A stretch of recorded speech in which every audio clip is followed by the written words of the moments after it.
Debbie Dingell has arrived, and so now we'll get an update from Washington from Congresswoman Debbie Dingell.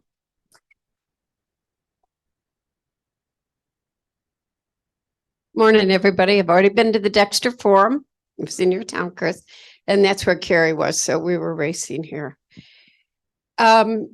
I don't even know where to start. And I do think, by the way, I'll say this to Teresa, that if you've got another commissioner when Justin isn't here, that the other commissioner could give the commission report. Because I think it's really important to pay attention to what's happening at the county, which Annie and Justin both know that I feel very strongly about, because I think we need to. This is the first time the Washtenaw has been in one congressional district.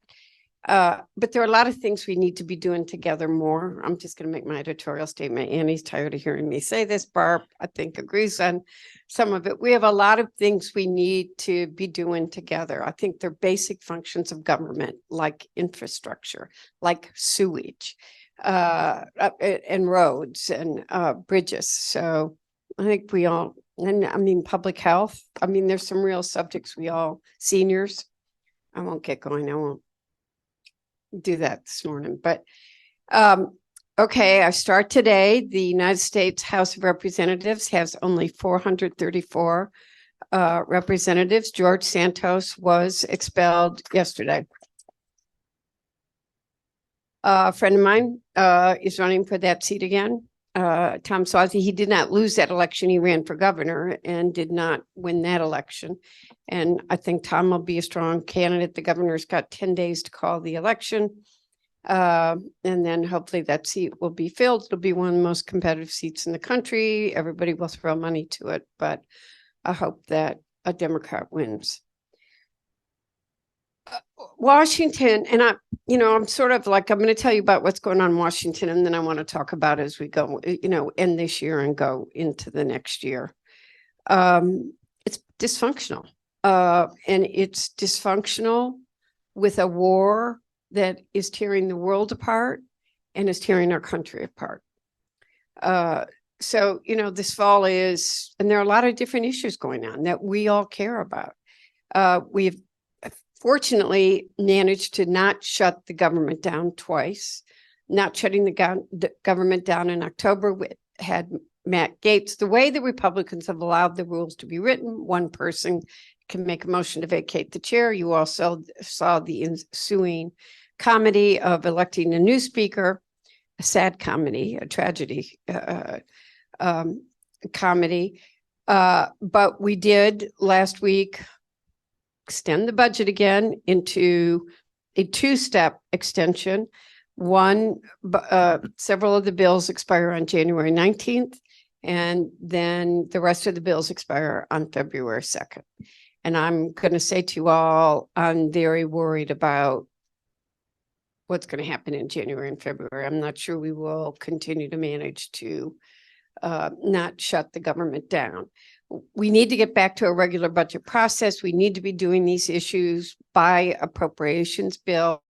But the way that it is right now, they do not have the votes to get appropriation bills passed. Republicans cannot.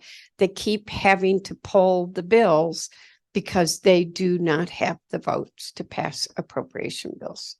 And it's not a way to do this. There are also just things you should be paying attention to is that they tried to get a budget commission in place in the last bill. It did not make its way in there, but that is ways to cut Social Security. They're going to try to do, really cut some programs. So paying attention to the budget, and there's so many different programs that matter, is going to be really, really important. I think the issue, we're not going to be able to go home. Well, I should never say we're not going to be able to do anything, because with these Republicans, I don't think the Senate will let us adjourn for the holidays or recess for the holidays. I hope Joe Biden continues to push, but we need to do supplemental funding. We need supplemental funding for the Mideast, humanitarian aid to Gaza. What are we going to be doing in Israel and Ukraine? We haven't authorized the FAA bill. We've got an agriculture bill that needs to be authorized. And there's some, the agriculture bill never get done, but we do need, Carrie's here now too. See, I sped faster than she did. Or I should say Adib sped faster than Carrie did. So there's some bills we've got to get done by the end of the year. I just don't know what's going to happen. I think we really have some very serious supplemental bills. I think what's dominating much of what we're doing are gotcha bills right now, resolutions. Well, first of all, there's a lot of discussion on nothing substantially is happening in the Congress on Israel and Gaza and the Mideast right now, in that we haven't done any funding. What's being done is being done at the executive branch in negotiations with Israel, with working very closely with Qatar, Egypt, and other countries. We have voted on a number of resolutions that show support for Israel, are against anti-Semitism. We're having really crappy. I mean, I'm going to give you an example of some of this stuff. I'm sitting on the floor of the House 2 weeks ago with Jamie Raskin, and there was an amendment to one of the appropriation bills that would have cut federal funding for universities and colleges if an act of anti-Semitism occurred on the campus.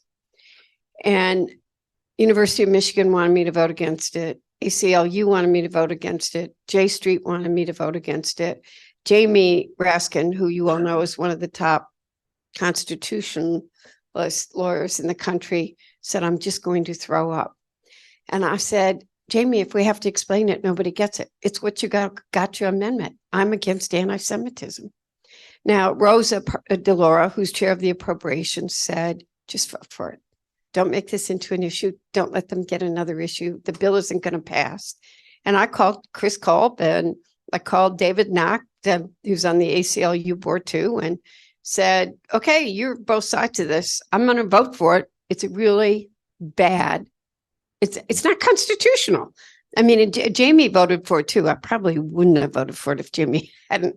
I mean, we were back and forth arguing. That's the kind of stuff that is going on. We had another one this week that does the state of Israel have the right to exist? Well, it does. And all but Rashida voted president and Tom Massey voted no. But those are the kinds of things we're doing. Then rather, this is a really, I've never dealt with such a complicated, awful issue in my life because there are innocent people dying on both sides. I did issue, I hope you all saw it, a very long statement. And I spent my entire Thanksgiving vacation meeting with members of all of the communities. And I called for a ceasefire, told the White House I was going to call for a ceasefire. I've been talking to the State Department and to the White House nonstop about what I'm hearing from members of this community. This community has very strong feelings in both sides. We have a strong Jewish community. If you've gone on campus or if you've gone into a synagogue, you know it. Look, the sheriff and I, Kathy was here. She's out there. Pulled all the law enforcement officers together. We had a meeting. I was there way until the almost midnight with a lot of, Carrie was there, listening to people. I'm going to tell you something. I don't care who you are. You're scared. The women on campus won't wear their Star of David. They've had death threats. They're walking down the street and people say, death to Jews. And yet if you talk to the young women in Habib's, they've been ripped off their head. People have defecated outside their dorm rooms. People are leaving defecation outside of people's homes. Members that are Muslims are afraid to go out in public and go to a shopping center. The fear in people of different backgrounds and culture, religion is so real, so palpable. And so it's not okay. It's not okay. And the devastation in Gaza, look, Hamas, I'm very unequivocal. What Hamas did on October 7th was a terrorist act and unforgivable. And I'm also going to tell you that I said that nobody could stand, nobody's on the first point, that what happened, the massacre at the music festival, but nobody could condone the raping of women or the beheading of babies. And many members, Muslim community, or some, I shouldn't say many, took me on, demanded I retract that, called it a lie. I now have become an expert on rape. And I have seen videos. I've talked to survivors. I've talked to doctors at Harvard who have been over there. Jake Tapper actually did a segment. Jake was over there. Women were raped. And as women, I'm going to stand up to any woman who's raped. And rape should never, ever, ever, ever. Violence against women is not a tool for any place or any way. And women needs to stand up and not let any man, whoever the hell he is, try to threaten you or back you down. I'll stand up for any woman who's a victim of violence. And that I feel strongly, and I would not retract it. And that's been one of the ugliest moments of this last month, because and a lot of women, I mean, I saw a video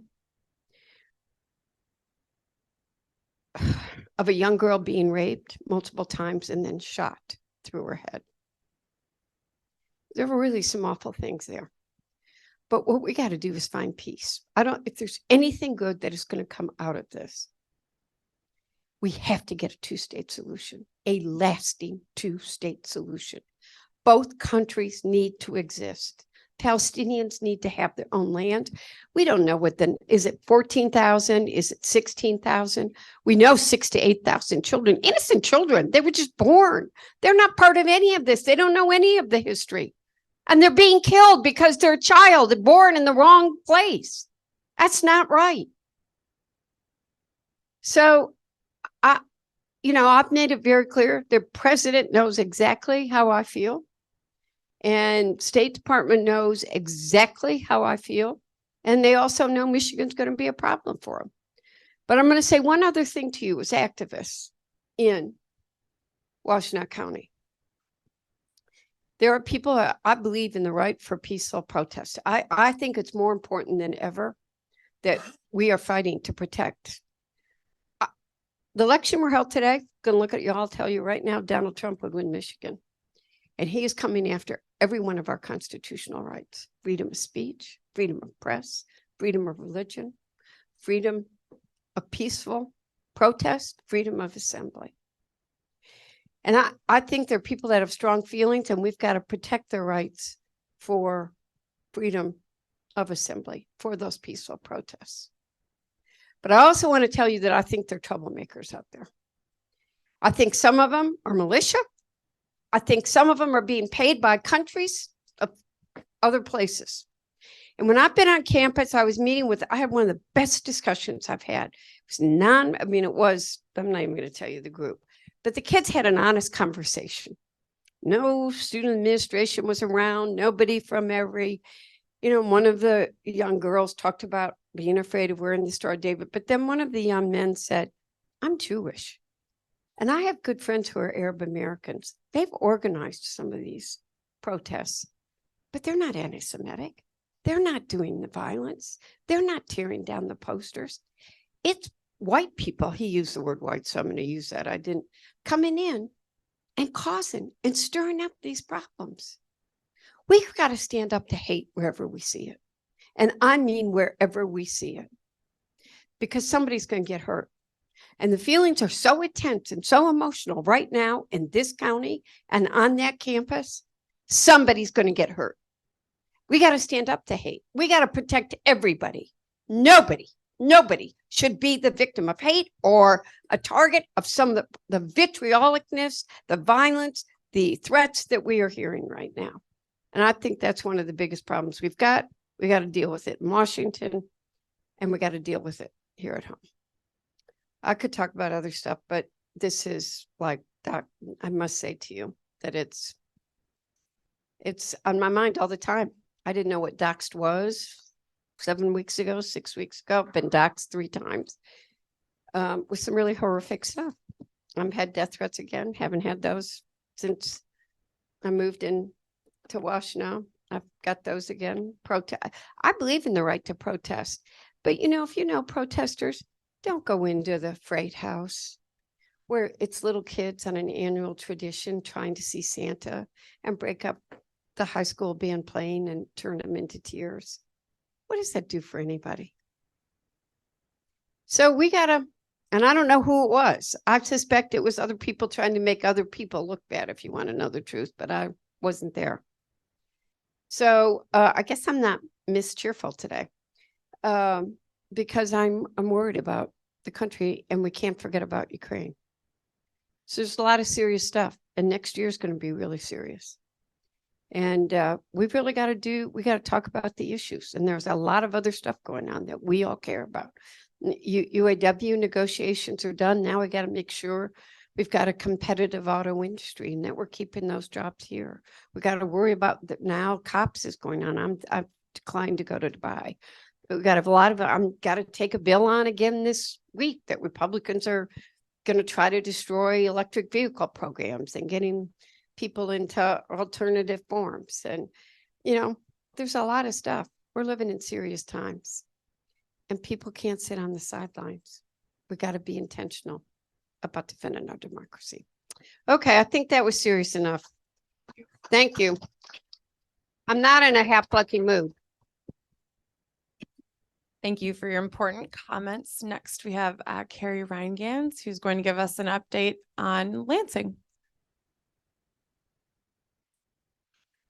Good morning, everybody. I'm State Rep Carrie Reingans. I'm going to try to not stand so the video is behind me while I'm talking, because that's extra doubly distracting. So what's going on in Lansing? Well, you might have all heard that we adjourned for the calendar year 2023 a couple weeks ago. And that was in part to make sure that laws that we passed this year can go into effect as early as possible.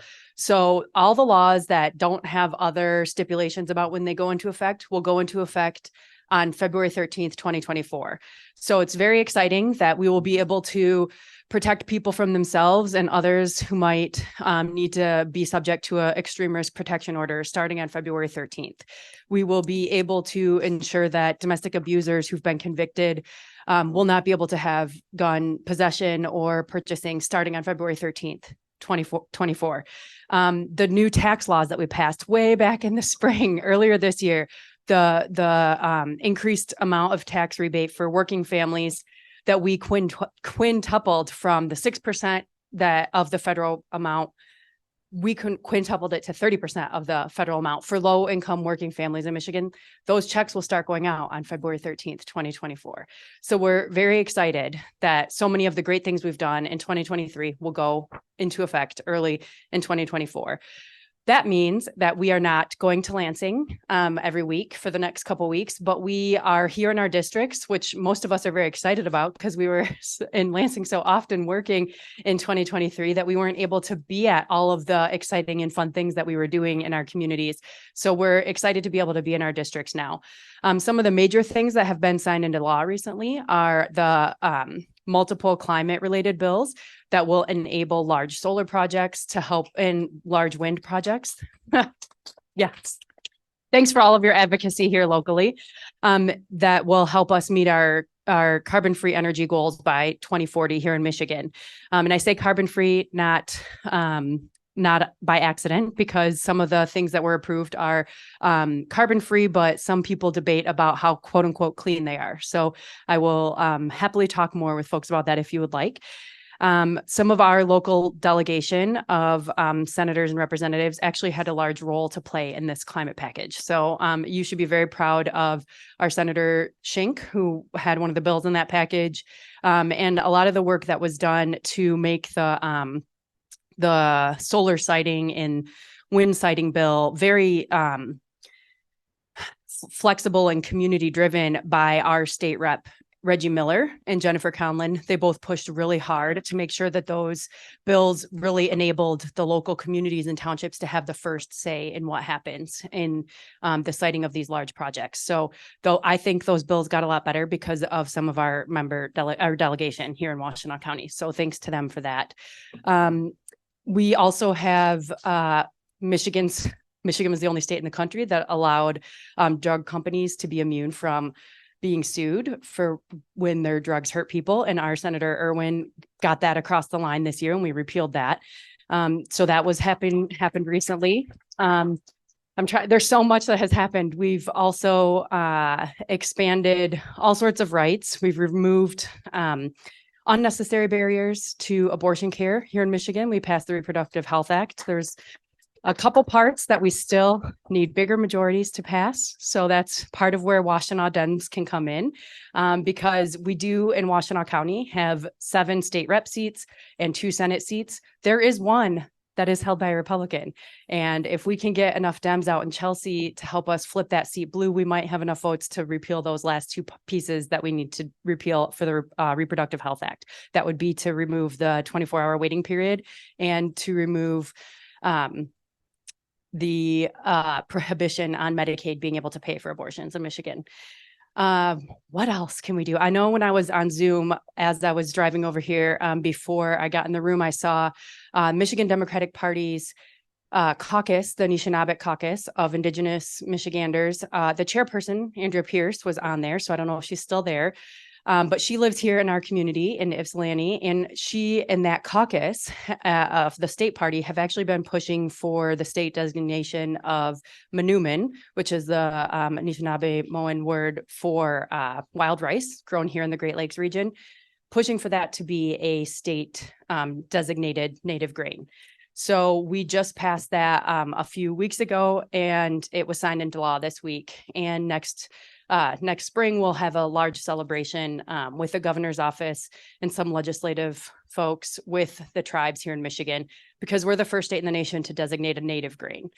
Some states have a state grain, but ours is designated as a native grain. Ronnie Peterson had this bill before I did.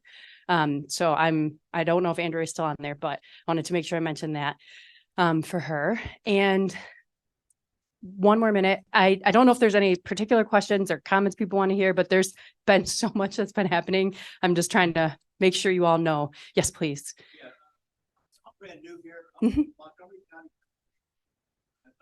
30 years, I lived in a purple state. Now I live in a purple state again.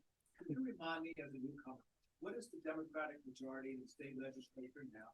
And is that up for re-election in November? Yes. So we just had a question about the Democratic majorities in the state House and state Senate and what's up in November. So in Michigan, we have 38 member Senate. And right now, 20 of those members, or a majority, are Democrats. They are on 4-year terms. They were just elected in 22. They're not up for election again until 26.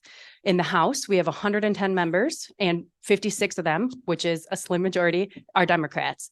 And we are up again for re-election in November. So we're already running. And we have 2 members not currently in, there's 2 seats that are not currently having members because they resigned to take mayoral positions in their community. So we are waiting for special elections that will happen. There will be a primary in the end of January, and then a general election for those special elections in April for the seat that is majority Warren and a little bit of Detroit, and then the seat that's based in Westland in Wayne County. And those are both strong Dem seats. And the 6th congressional district has more frontline state legislative seats than any other place. So we've got to already start. We do. I mean, we clap because we put the volunteers in. Yeah. Well, he was, and we put the work in, but we have really, we've got, you know, from downrivers to, you got Jamie Churches, Reggie Williams, Kelly Breen, Jennifer Conlon, I'm forgetting, but we've really got to do our work. You know, one of the things I get so depressed about the Mideast. Do you know that the presidential primary in Michigan's less than 2 months away? Yeah. Okay, so for 30 years, okay, I want to go to something that's not quite as depressing too. For 30 years, Carl Levin you're new, so you wouldn't know this. And then I joined the fight, have fought to shake it up and not just have New Hampshire and Iowa go first. So Michigan is one of the first presidential nominating states. And Michigan's going to be, I think, of all the early states, going to be the most interesting. We have a lot of people with a lot of feelings, and it's at the end of February. It will be the fourth primary. I mean, New Hampshire is not officially sanctioned. Everybody will still follow New Hampshire because they want to be. So that will be interesting. Then you've got South Carolina, Iowa. No, Iowa's not in. But no, we tanked Iowa because they did such a bad job. Republicans have Iowa. I'm trying to, well, I can't even, you think I'd have, it's Nevada, South Carolina. New Hampshire was supposed to be second, and then us. So we've got to really start to get energized. It's really going to matter. And we're going to have to get a lot of information out that's not, we are not geared up. I'm just going to be very blunt. We have a presidential primary in 2 months. We got to get our asses in gear for. So to reiterate, on top of that, the House seats that touch Washtenaw County, Reggie Miller is down in the southeast part of the county and actually goes into Wayne County and Monroe.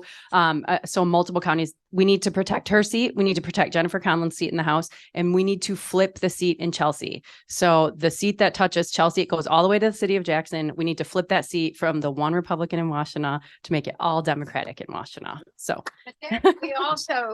we really do need, we gotta carry, because we do have more people that are energized and will engage than they will in other people. We got Kelly Breen, Matt Colzar, who am I forgetting over there?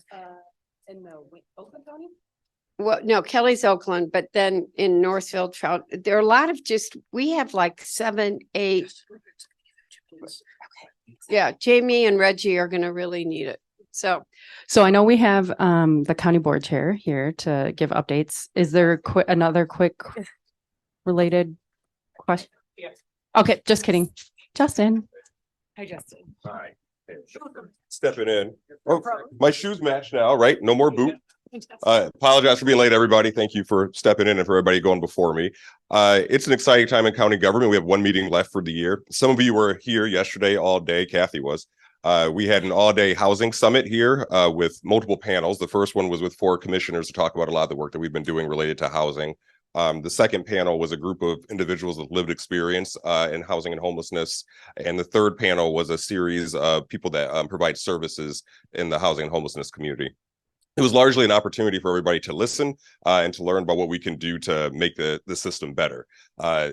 Over the last 18 months or so, the Board of Commissioners has allocated almost $9 million to the housing and homelessness system. And we know that that's just the beginning of what we're trying to do here.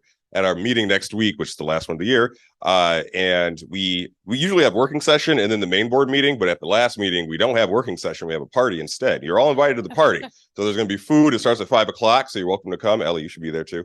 You can come at 5 o'clock, stay, and then stay for the board meeting because it shouldn't take until 2 a.m. or 1 a.m. like it's been. It should be a pretty easy one would hope. But we're going to do the final reading on the county budget, which also includes more services to support the housing and homelessness community. One of them is, people are familiar with HAWK. I think I've talked about that a few times over the last few meetings. That's the single entry point for the homelessness services in Washtenaw County. I'm hopeful that we'll pass a budget amendment that will put more than $300,000 annually into that, so then we can hire people permanently to do that kind of work. Up until this point, it's largely been run by temporary employees after the county took it over from Salvation Army when they just decided to stop. It's not sustainable. It's not best practice. So having permanent employees will really make the system better. So tune in or come live and enjoy some free food before the meeting. We have and I've received many emails from some of you in the room too about this too, the resiliency office. So we are looking to create 2 positions for that.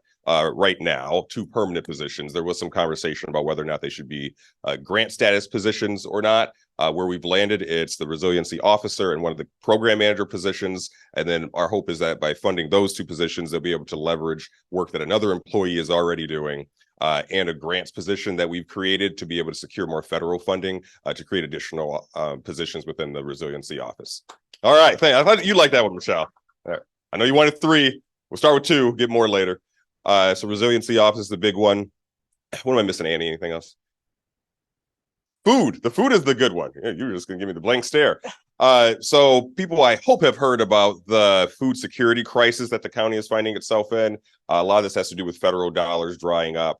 And if you talk to any executive directors of any nonprofits that distribute food, what you will hear is that they get almost all of their food from food gatherers, and food gatherers is about to reach a significant shortage. So at our last meeting, we addressed a budget amendment that would significantly increase the county's commitment to food gatherers over the next several years. If we didn't do that, we likely would have been in a system where food gatherers would have had to start charging nonprofits for the food that they provide them, which would have just been terrible, because then all those nonprofits would ask the county for money to pay food gatherers. So we're hopeful that doing this directly to food gatherers, at least over the next several years, will help them get into a space where we're better able to leverage other funds and hopefully bring other local governments up until this point, local governments have not been contributing to food gatherers for the most part. So we're hoping that we'll be able to leverage some of those funds, because where we're at right now, it's going to not be sustainable for the county to continue at the levels that I'm hopeful that we will pass on Wednesday. Any questions about any of that stuff? Should be a good time. Thank you. Thank you. All right. Thank you. There's a chat question. Oh, Yeah, we might have to. I don't have time. No, Sorry. I don't have time. Sorry. Okay. Turn it back over to you. Thank you. Thank you so much. This next section of our presentation is volunteer appreciation. This is really important. So the chair of our programs committee, Eli Nathans, is going to come up and acknowledge and thank our volunteers. Thank you very much. Actually, vice chair, co-vice chair.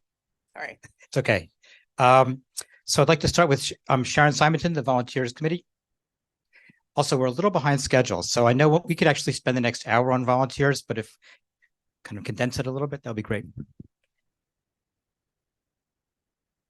like to offer a very heartfelt thanks and appreciation to everyone who volunteered this year in 2023. Some of you joined committees, some of you have tabled at events, and some of you are waiting in the wings, ready to be mobilized for getting out the vote and joining our countywide network of teams to get out the vote in 2024. And we need all of you coming in. So please feel free to call me or send me an email if you'd like to join our network. And I'm also going to thank specifically volunteers for several of the committees. On behalf of the membership committee, I'd like to thank Lisa Camel, who's been helping to maintain our databases. I'd also like to thank everyone who helped make our 2024 kickoff event a success. We enjoyed seeing everyone who came out and hope that you enjoyed meeting each other. I'd specifically like to thank Jan Meyer, who tirelessly helped plan the event, Lisa Murphy, who designed our wonderful buttons and literature, and the Veg Michigan team for bringing and serving a fabulous meal, and all of the volunteers who pitched in to make that day possible. Rayanne Weymouth, Doug Scott, Victor Chow, Mark Hershenson, Caroline Taylor, Sue Haddon, James Daniel, Carolyn Stark, Kathy Griswold, Vince Eli, Chris Smith, Margaret Shankler, Michaela Mark, and Bridget Held. And I also want to note that the past several months, WCDP has been helping to create a chapter of Young Dems Washtenaw, that's a chapter of Young Dems Michigan. And I want to thank all of the dynamic Young Dems who've been the founding members of our chapter, which includes young adults between 16 and 36 years of age. And our founding members will actually be working on the bylaws this afternoon. And I'd particularly like to thank the leadership core that's been working to shape and solidify Young Dems Washtenaw. Sarah Rose, Griffin Denham, Ari Stein, Justin Harper, Aiden Ross, Parini Rao, Nikki Wilson, Liz Kiss, Arama Apaju Danka, Khalil Benson, Austin Bryan, Ryan Doyle, Brandon Friedman, Ivan Guzman, and Adam Brody. Big thanks. And if you know young Dems between 16 and 36, put out the word. Thank you so much. Rayanne, you're next. So thank yous. So Rayanne handles with Doug Scott, the office and a whole range of other vital functions. Hello. Doug Scott and I are the co-chairs of the Administrative Affairs Committee, which means that we take care of the office building at 418 West Michigan Avenue in Ypsilanti. We schedule people to staff the shifts and a number of other things. Currently, the shifts are Tuesdays and Thursdays, 4 to 6 p.m. and Saturdays, 1 to 3. I'm going to read what people do as well as their names, because I think it's helpful for people to know what is involved in running an office, keeping things going, and how you could help if you would like to. So we have Sign Up Genius Site Administrator Rita Mitchell, staffing the office, Mary Hall Cham, Marianne Karpiak, Christine Rogers, Mamie Rudd, and Cheryl Sabilski. And some people do more than one things, but I just kind of divided them up. Monitoring the answering machine, Barb Hall, Danny Hoover, Lynn Rose. Long-term participation of various sorts, Susan Basquette and Stu Dowdy. Building support, Jeff McGrew. Security system support, John Hunter. Medical consultant, Caroline Taylor. Graphic special projects, Ann and Fred Cormack and Mike Victor. Monitoring the post office box and the building, Joyce Olmstead. I'm also in charge of the table at the farmers market on Saturdays from May through October. And I want to tell you, that's a long time to have people at the farmers market. Really, we need help there. I have 4 people that help me with decisions about how to do things. And thank you to those people: Bernie Beach, Kirsten Jensen, Lisa Murphy, and Judy Muscat. In addition, there are a number of people who signed up to help us at the table at farmers market. We welcome any help that you can give at any time. Thank you. Thanks very much. Diane Massel, Co-Vice Chair of Visibility. Thank you. Yes, my co-chair, Vince Ely, is in celebrating his daughter's wedding. But together through the Visibility Committee, we've sort of taken Rayanne's model of the farmers market and tried to spread our visibility across the county. We participated in over 15 events. Some of them were multiple days, including communities that we hadn't been in a very long time, like Saline and Milan, and some other, Dexter and Chelsea. So we've really tried to amp up our visibility, doing tabling, talking to voters, really being there. And I think people, especially in some of those communities that don't see Democrats very often, because this is a purple state and it's a very purple county, really appreciate it. And doing that work requires an army of volunteers. And I'm just going to mention just a few of them. I mean, we really literally had dozens and dozens and dozens of slots for participation. So some of the people, including Rayanne Weymouth, who we couldn't have done Art Fair, which is also another one of those very intensive visibility events, without. She graciously stepped in and took over for me as my grandchild was born. And she has really guided our work in tremendous ways. So I really want to thank her. And my co-chair, Vince, who really made sure that we got out into communities that we don't normally get. Many people helped, as I said, and many people stepped up to multiple events.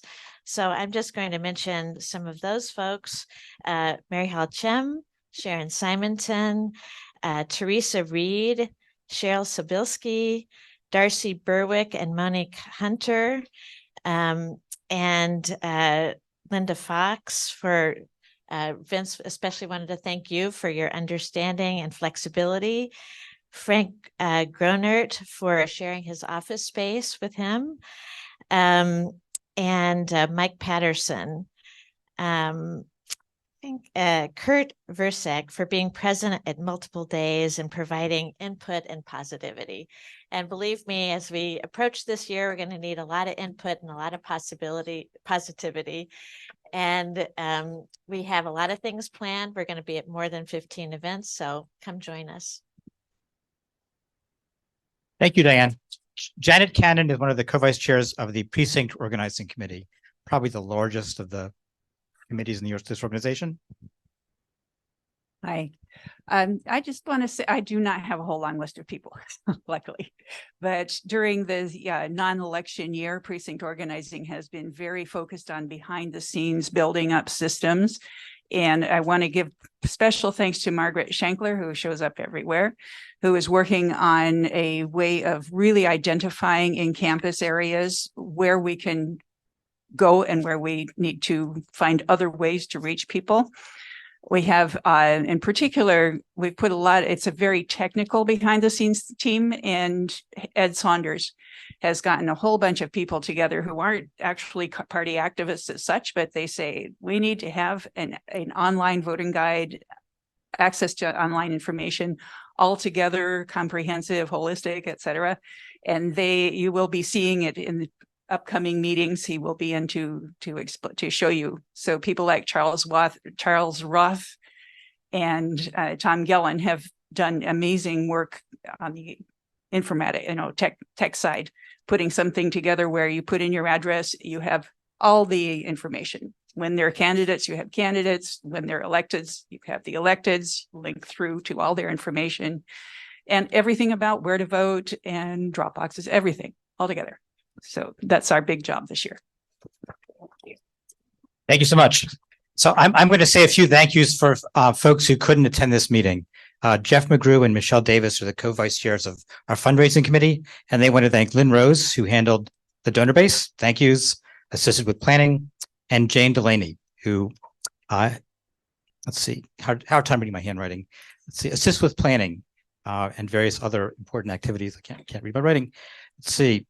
Teresa Reed asked me to say thank you to the following individuals who helped compose the value statement for the organization: Andrew Grote, Jeff Halter, Lawrence Harbison, Justin Harper, Marion Hoey, Tom Knox, Marla Lindemann Schlu, Josephine Rude, Leah Schuyler, Kathy Wyatt, Tad Weiser.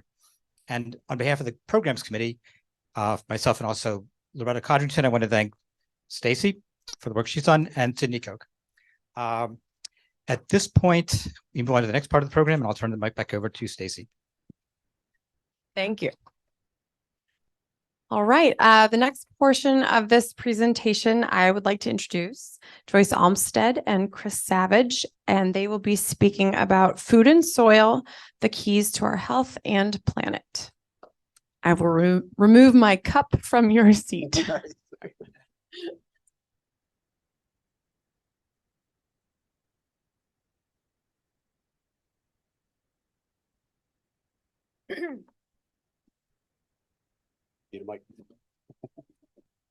I don't know.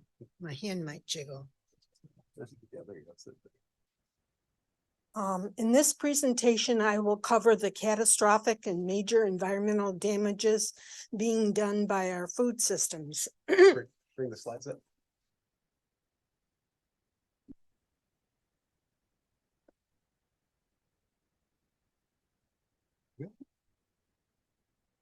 As well as the major diseases that are caused by our eating habits, all of which can be rectified by a switch to a whole food plant-based diet. My name is Joyce Olmstead. I am a former computer programmer analyst of 25 years. More recently, I have been a volunteer in our WCDP Administrative Affairs Committee for over 6 years. I've been on a whole food plant-based diet for over 7 years with a brief hiatus of about 2 years. Earlier this year, around May, my nephew Jason encouraged me to watch the movie Eating Our Way to Extinction. The experience lit a fire in me. And I wanted someone to share the disturbing facts with our WCDP audience. When a speaker that I respected failed to be interested for political reasons, I decided to speak. I hope my presentation encourages you to watch the movie and later begin to change your diet to a more plant-based way of eating. For our own survival as a species, as well as for improving our personal health, we all need to change our ways.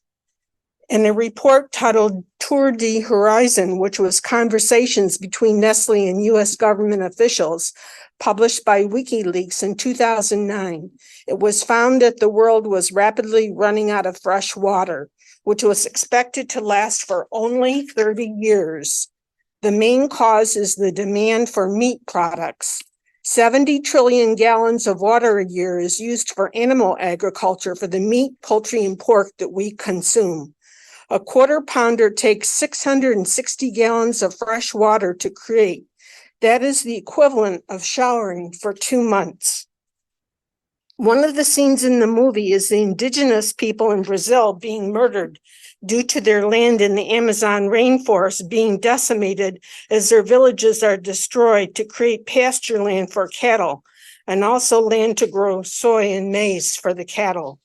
Each year we lose rainforest about the size of Panama.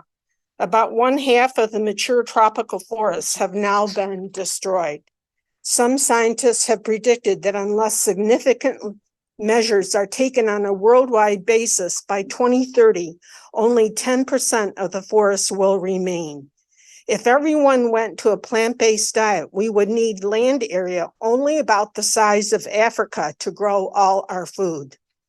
Livestock systems occupy an extraordinary 45% of the global land surface area.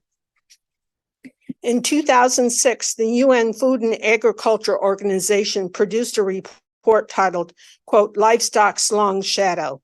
The report concluded that greenhouse gas emissions from animal agriculture was 18% of total global greenhouse gas emissions, more than from all forms of transportation combined.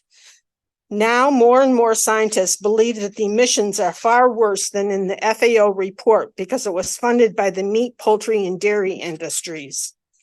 A second important report is the 2009 World Watch report by Robert Goodland and Jeff Anhang, titled Livestock and Climate Change. What if the key actors in climate change are cows, pigs, and chickens? It corrected errors in the FAO report and concluded that at least 51% of greenhouse gases should be attributed to animal agriculture. Now we need to consider another individual named Sailesh Rao, who found himself in disagreement with VP Al Gore when he worked for him. Not satisfied with Gore's response, in November 2019, Rao created his own report, which was later published in the peer-reviewed Journal of Ecological Society with the title, Animal Agriculture is the Leading Cause of Climate Change, a position paper. He says that animal agriculture does not contribute 18% or 14.5% as the revised FAO report said. He did not agree with the World Watch report of at least 51%. He says it is at least 87% because the, quote, transition to a global plant-based economy has the potential to sequester tons of CO2 and regenerating soils and vegetation, returning atmospheric greenhouse gas levels to the safe zone of under 350 parts per million of CO2 equivalent while restoring the biodiversity of the planet and healing its climate, unquote. In other words, compared to the World Watch report, Rao argues that they underestimated the carbon opportunity cost of restoring grazing land. Most people that eat fish don't realize that by doing so, they are supporting the destruction of the ocean ecology, and thus literally the source of the oxygen we breathe. As Glenn Mercer says in his book, Food is Climate, quote, flourishing oceans teem with phytoplankton in just the right balance to provide, along with their tasty cousin, zooplankton, oxygen for Earth. an estimated 50 to 85% of the oxygen we breathe. As reported in the leading science journal Nature, we have lost nearly 90% of all large fish in the ocean since the 1950s. World current fisheries are expected to collapse in less than 30 years. Livestock farming is the leading cause of the ocean dead zones, according to the Environmental Protection Agency. What is an ocean dead zone? Crops for feed of animals we eat are heavily sprayed with nitrogen fertilizers. Nitrogen-enriched water stimulates the growth of algae, result in blooms so large they can be seen from space. The algae starves the water of oxygen, leading to the death of the marine life around it. Since the demand for meat has grown, these low oxygen dead zones have been steadily growing and growing. About 70% of the fish we eat today now comes from artificial fish farms. Fish are not the safest choice anymore, according to Dr. Greger. The movie goes on to show like hydrogen peroxide and formaldehyde being sprayed on the fish to get rid of the lice from when they are in cages. You should know that along the ocean floor lies a thick layer of sludge made up of fish waste, bacteria, and uneaten feed. The sludge is full of the pesticides added to the feed, and new research has shown that the massive amount of pesticide added around the world to the marine ecosystem and fish farms is having a devastating effect on the natural ocean biodiversity. The sludge also releases large amounts of climate warming methane. Researchers at Oxford University have found that some types of aquaculture are now releasing more methane than beef production. Since 1970, we have wiped out over 60% of animal populations on the planet. Our scientists now tell us that we are now in the 6th extinction event of life on Earth. According to Joseph Poor at the University of Oxford in the UK, today, approximately 26,000 species are currently threatened with extinction. And the most important driver of that is our use of land for agriculture. Only 4% of the mammals on the planet are wild now. The rest are livestock and humans. The World Health Organization has announced that the post-antibiotic era is near, a time when a simple scrape on the arm could be fatal. Our miracle life-saving antibiotics are being rendered useless due to overuse, not by overuse by humans, but because we give them each day to billions of farm animals. Another reason not to eat meat. So we have seen that our society invests in meat, dairy, poultry, and seafood, and that those systems are unsustainable. If we keep up with our current trajectory, we will run out of fresh water to grow our food. We will destroy our sources of oxygen in the air that we breathe, and we will create more methane through our CAFOs and fish farms, thus exacerbating the already dire climate crisis of our hot planet. A whole food plant-based diet is a vegan diet, no meat, poultry, dairy, fish, or eggs. It is based on the idea that one should eat the whole food so as to obtain all the associated nutrients, in addition to the naturally occurring vitamins, fiber, and etc. It is opposed to the idea of eating highly processed foods. Everyone in the field of nutrition science stands on the shoulders of T. Colin Campbell, who is one of the giants in the field, according to Dean Ornish, MD. T. Colin Campbell grew up on a dairy farm and believed originally in animal protein. He had a faculty position at Virginia Tech where he worked on a project in the Philippines with malnourished children. He investigated the high occurrence of liver cancer in children and found that wealthy children with a higher animal protein intake had a higher incidence of liver cancer than poorer children. And one of the things I found when I met him once was that he said that plant protein actually helps protect against toxins. He is known for directing one of the most important health studies ever conducted, the China Study, which is a book I recommend. Common notions Campbell says are wrong. Synthetic chemicals in the environment and in your food, as problematic as they may be, are not the main cause of cancer. The genes that you inherit from your parents are not the most important factors in determining whether you fall prey to any of the 10 leading causes of death. The hope that genetic research will eventually lead to drug cures for diseases ignores more powerful solutions that can be employed today. Vitamins and nutrient supplements do not give you long-term protection against disease. Drugs and surgery don't cure the diseases that kill most Americans. Your doctor probably does not know what you need to be the healthiest you can be. The benefits to the whole food plant-based diet, according to T. Colin Campbell: live longer, look and feel younger, have more energy, lose weight, lower your blood cholesterol, prevent and even reverse heart disease, lower your risk of prostate, breast, and other cancers, preserve your eyesight in your later years, prevent and treat diabetes, avoid surgery in many instances, vastly decrease the need for pharmaceutical drugs, keep your bones strong, avoid impotence, avoid stroke, prevent kidney stones, keep your baby from getting type 1 diabetes, alleviate constipation, lower your blood pressure, avoid Alzheimer's, and beat arthritis. For other whole food plant-based doctors and individuals, please see our online document, which Chris has generously supplied.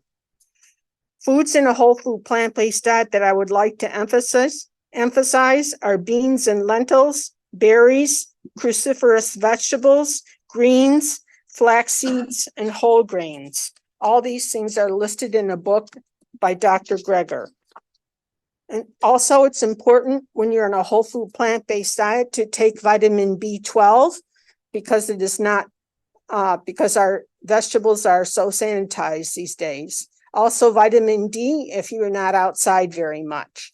In summary, a whole food plant-based diet helps prevent cancer and reverse our chronic affluent diseases of heart disease, diabetes, autoimmune conditions, and obesity. Not only is it good for our bodily health, but it is good for our planet, and it is necessary for preventing catastrophic global climate change. It will also preserve our fresh water and save our land and slow biodiversity loss.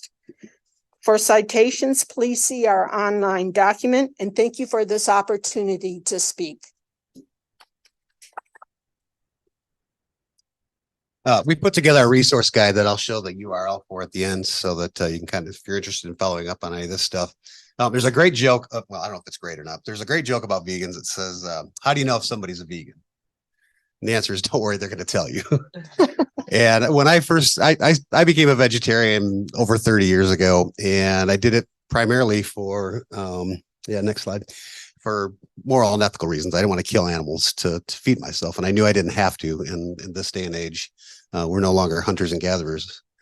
But the more I learned about the things that Joyce just told us about, I mean, it seems like doomsday stuff because it largely is. When you drive by these gigantic fields of soybeans and corn, they're not used to feed people primarily. Most of it's going to feed pigs and cows and chickens.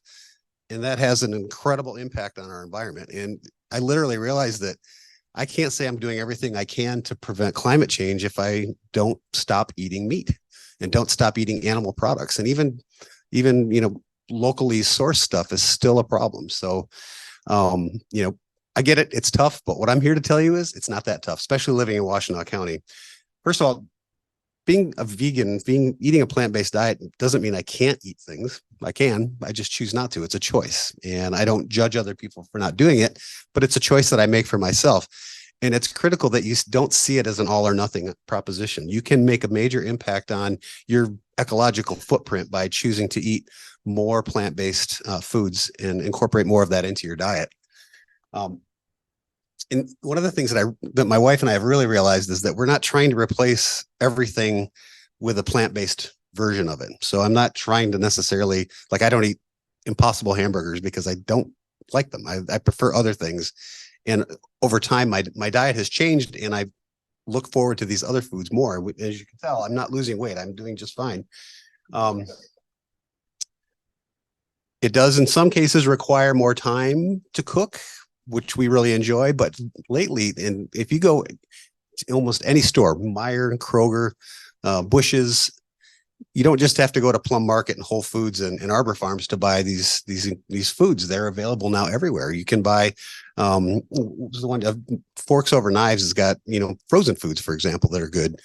So even if you don't have the time privilege to cook a lot, there are options out there. The hardest thing for most people to give up is dairy, especially cheese. And it's true that you can't get a fine Wisconsin aged cheddar version in a plant-based version. However, there's so much advancement going on right now.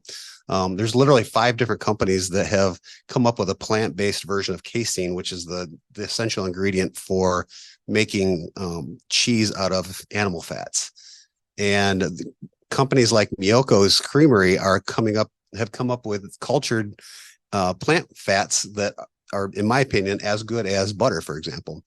There's soy milk, there's almond milk, there's all kinds of milk substitutes.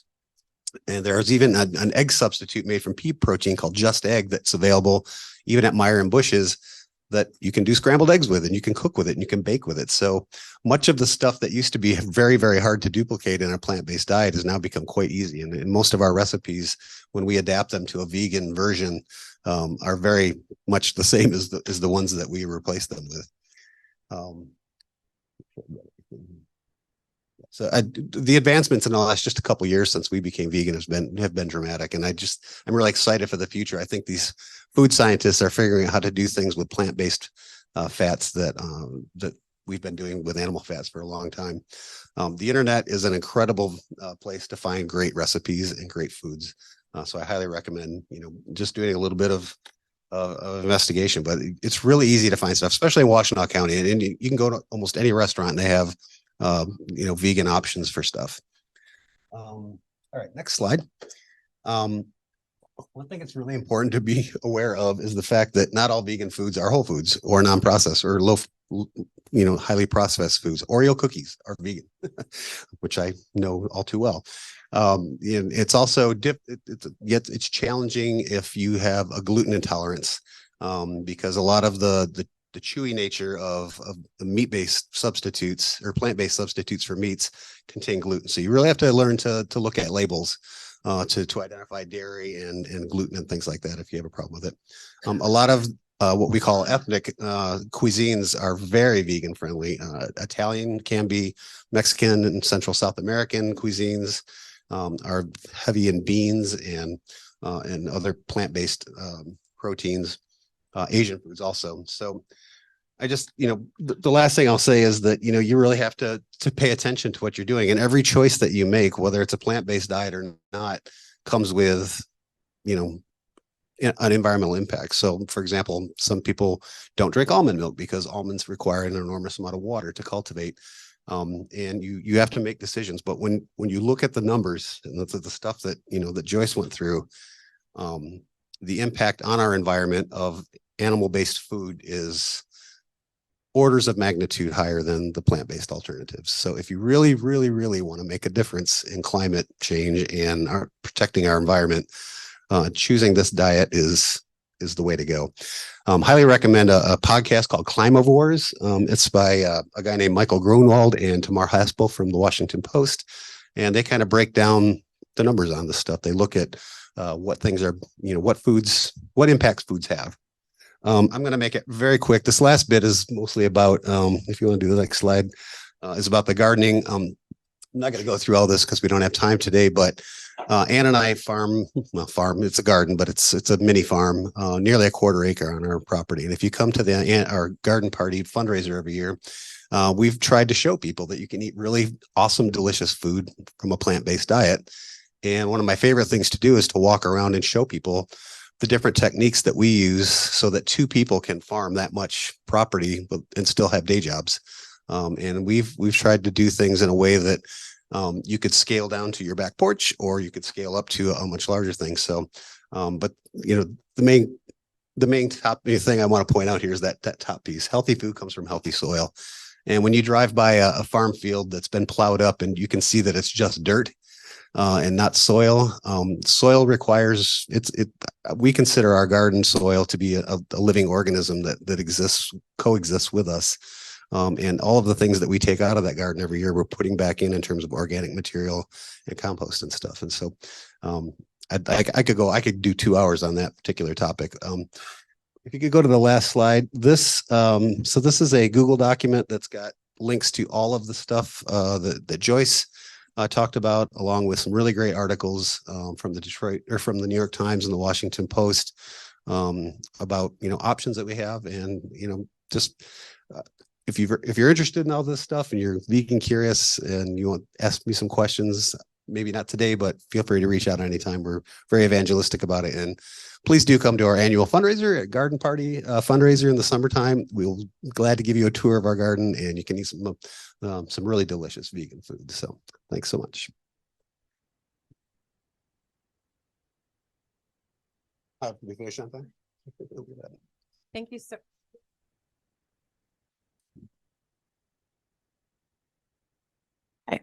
Thank you so much. That was great. We are now at the last portion of the presentation today. So it is my pleasure to introduce to you Mark Brewer. He's the former Michigan Democratic Party chair, and he's a partner and an election lawyer at Goodman Acker. So Mark will be speaking on 2 topics today. First is litigation efforts to keep Trump off the ballot in November, on the grounds he incited an insurrection against Article 14, Clause 3 of the Constitution. Number 2, he's also going to be speaking on the dangers of Axe Michigan Taxes ballot initiative. I propose that we address the danger of the Axe Michigan Taxes matter briefly first, so that we can spend the majority of the time focused on keeping Trump off the ballot.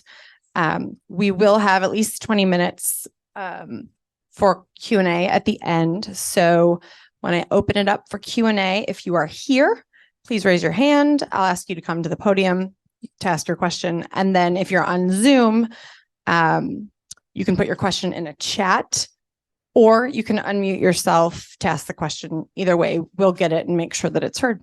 Thank you.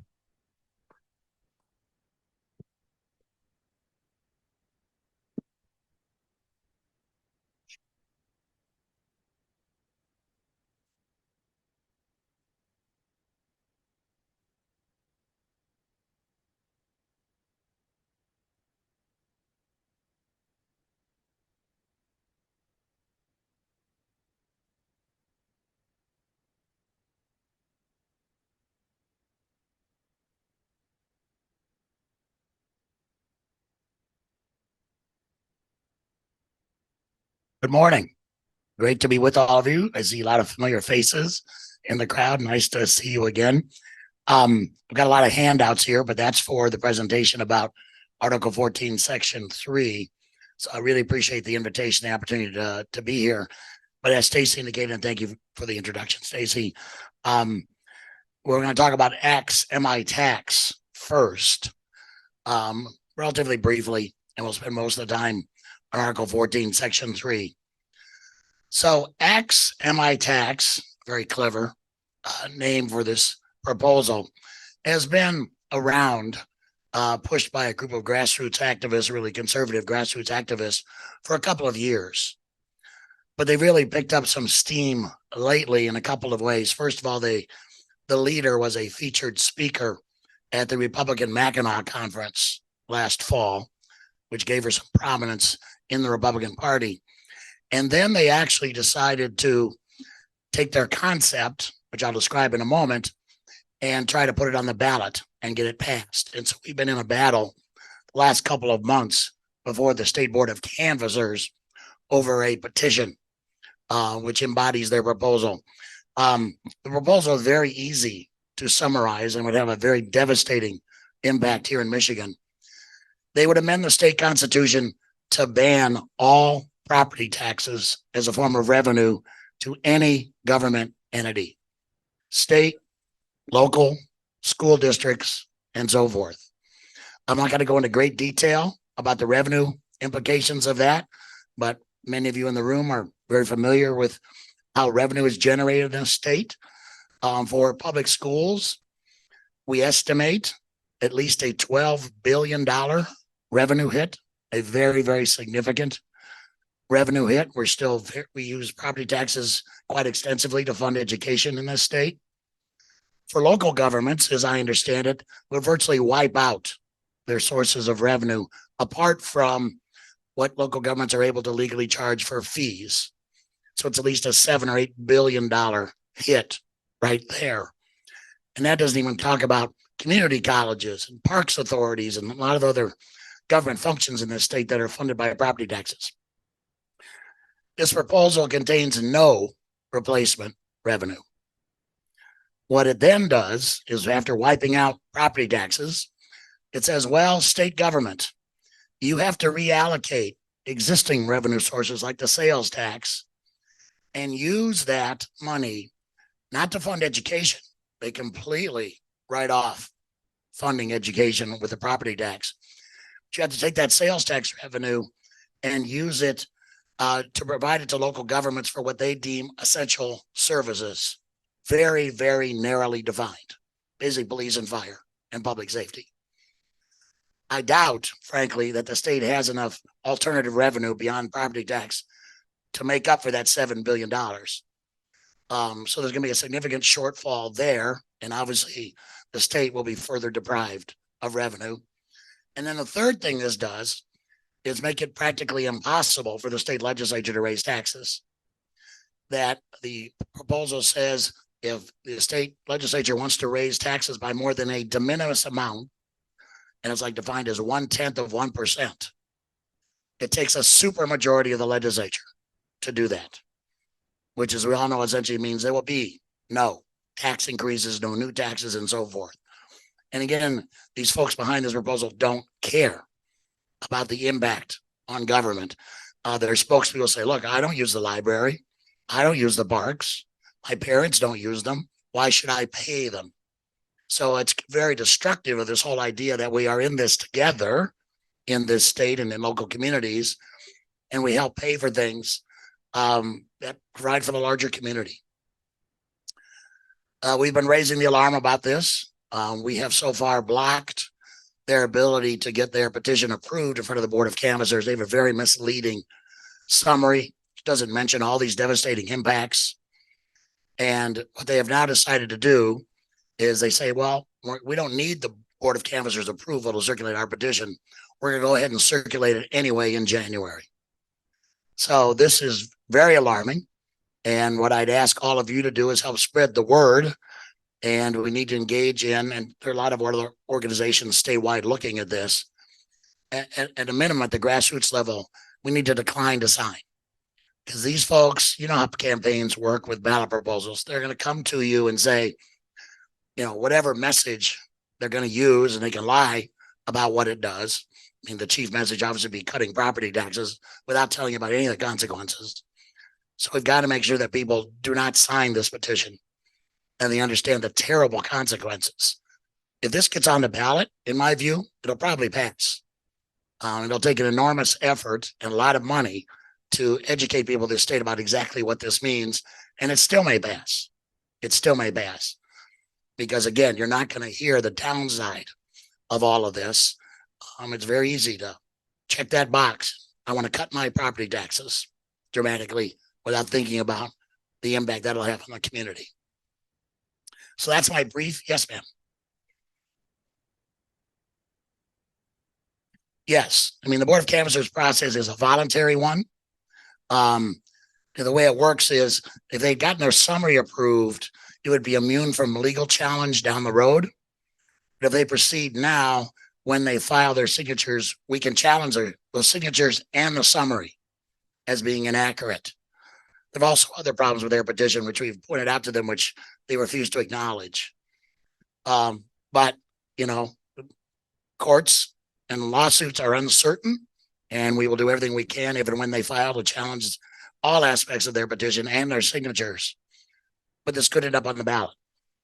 They have to collect approximately 450,000 valid signatures by middle of July.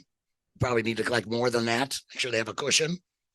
But then it could end up on the ballot if they survive the legal challenges and the challenges to the number of signatures. So I take these things very seriously.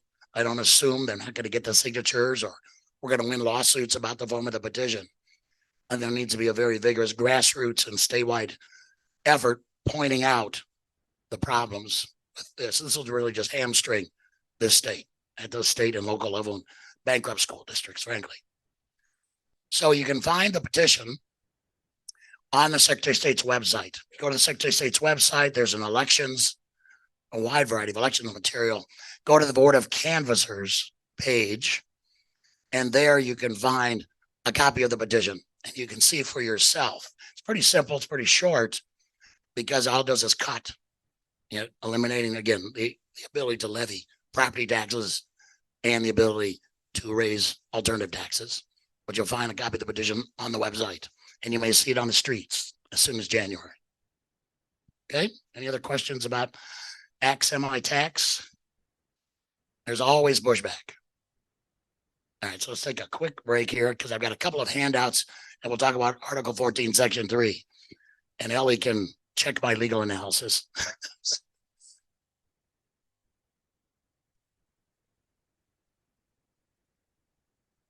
There is coffee in the kitchen if anyone is interested during this break, and snacks behind you. 2 handouts. How do we do this? Do you want me to pass it on? Yeah, we can do it now. Okay.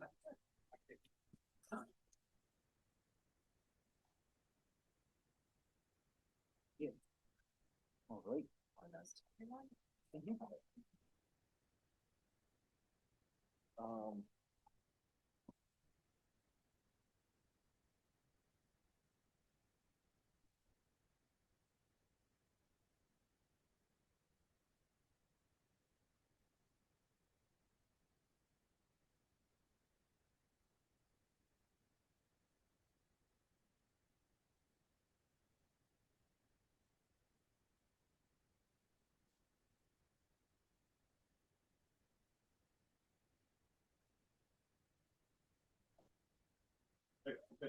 I'm sorry.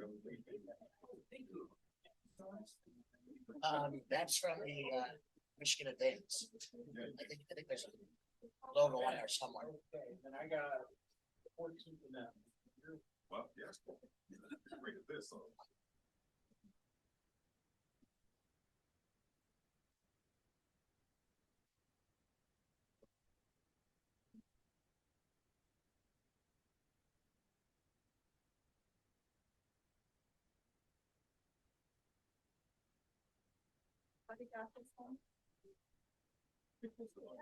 Great.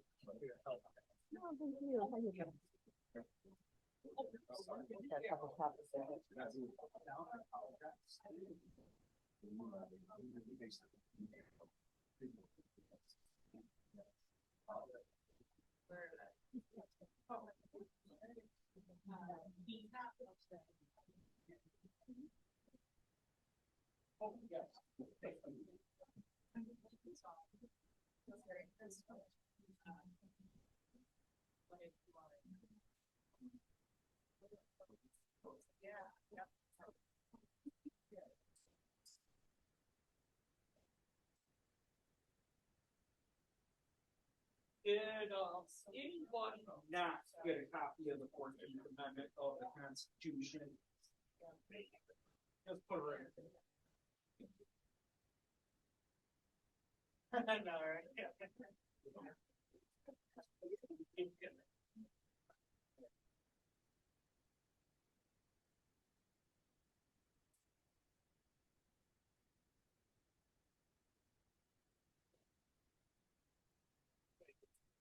Thanks for your help. Oh, no problem. I have extra copies of the 14th Amendment if anybody. Set it right here.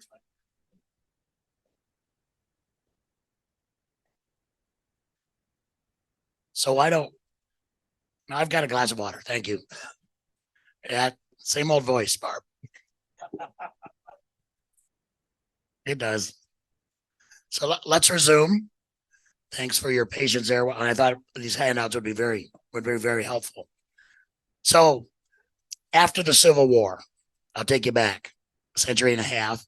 One of the several amendments added to the federal constitution was the 14th Amendment, most famously known for equal protection and due process, applying those concepts over the course of time to the states, as well as incorporating a lot of the other Bill of Rights and applying those to the states and local governments. A section that has not gotten much publicity over the years is Section 3, and that's one of the handouts. That's just Section 3 of the 14th Amendment. So put yourself in the shoes of the Congress after the Civil War. You're dealing with all kinds of terrible problems. You know, you have revanchist regimes in the South. I mean, the slaveholders and others are not going to give up power voluntarily. They may have lost the war, but they hope to win the political battle, Reconstruction afterwards. So one of the things Congress does in the 14th Amendment, Section 3, is basically put a prohibition on people who previously swore an oath to defend the United States Constitution, who then subsequently engaged in what's called rebellion or insurrection. We'll go through that in a moment, against the United States, from ever holding office again. Because you had former Confederates who were running for Congress. Jefferson Davis could have run for president of the United States, right? You had former Confederates occupying public office, elected public office throughout the South, again, reasserting their political power. So this was placed into the Constitution to deal with that problem, that these folks who did this are disqualified from serving in public office ever again, unless Congress forgives them. We're not going to talk about that today, but there is an amnesty provision here. So that's the origin of this. But it's not restricted, if you look at its words, to former Confederates after the Civil War. It speaks very broadly about people who took an oath and then engaged in insurrection or rebellion, being disqualified from office. Most of its application occurred in the immediate aftermath of the Civil War. It's occasionally been applied since. But the events of January 6th and the run-up, January 6, 2021, and the run-up from Election Day to that provoked a lot of interest in exploring whether this provision applies to people who participated in the riot, or worse, whatever you want to call it, on Capitol Hill that day, or who assisted in the run-up to that. And so there's been an effort around the country to hold people accountable. There have been a couple of local government officials in the country who've been disqualified and ousted from office under this provision. I brought a couple of lawsuits last year against people who, one of them ended up criminally prosecuted, and I think he pled guilty to participating in the insurrection at the Capitol for procedural reasons. The courts here in Michigan didn't disqualify those people from the ballot, but they never reached the merits.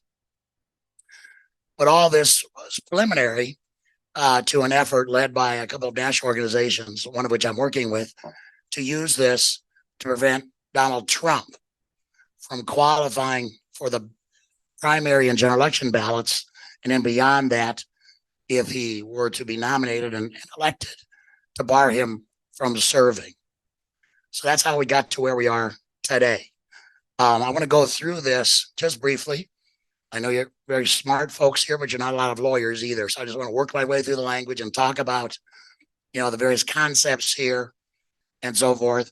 Talk about the litigation that's going on around the country, focusing on 3 lead states, including Michigan, and then be glad to take questions.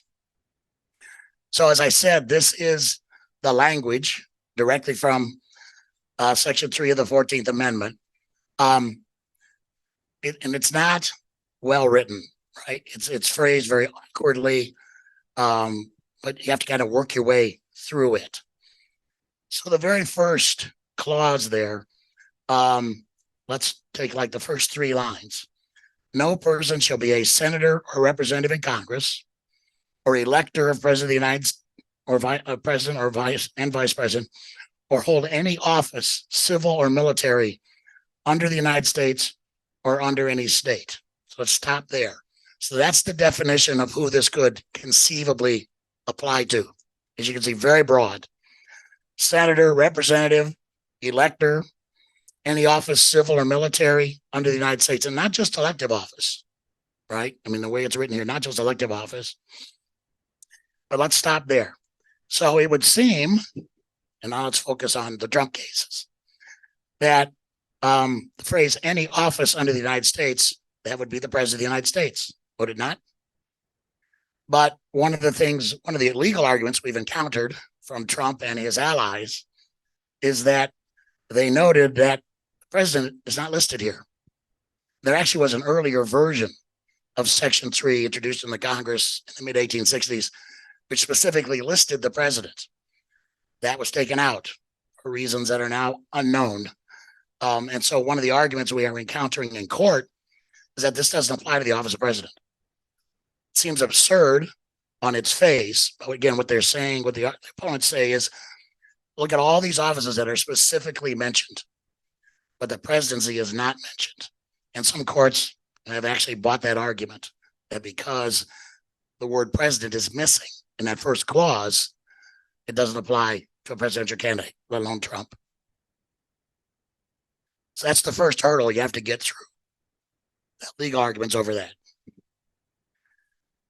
Then it says who having previously taken oath as a member of Congress or as an officer of the United States or as a member of any state legislature or as the executive or judicial office of any state to support the Constitution of the United States. So let's stop there. Again, what our opponents have said is noticeable by its absence is the president is not on that list. President takes an oath, but the only way you can cover the president under that portion of this is as an officer of the United States.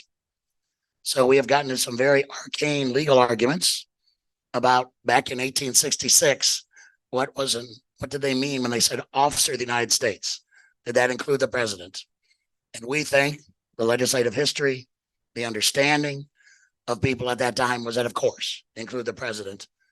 But we have to explain the absence of that word here. Because if you don't have somebody who in that list who previously took an oath, which Trump clearly did, nobody disputes that he took an oath back in 2017. But if his oath as president doesn't qualify him to be in this list, then this Section 3 does not apply to him. So that's another legal argument that we are dealing with as well. And then we get to the key kind of action item, shall have engaged in insurrection or rebellion against the same, that's against the Constitution, or of giving aid or comfort to the enemies thereof. So there's a lot going on here. What is an insurrection? What is a rebellion? There are two distinct words here. And again, you look at the legislative history, you look at the case law over the years, and these are very broad words. They don't require a criminal conviction under the case law and under the interpretation. They don't require success, even though actually what happened on January 6th was far more successful than anything the Confederacy ever achieved.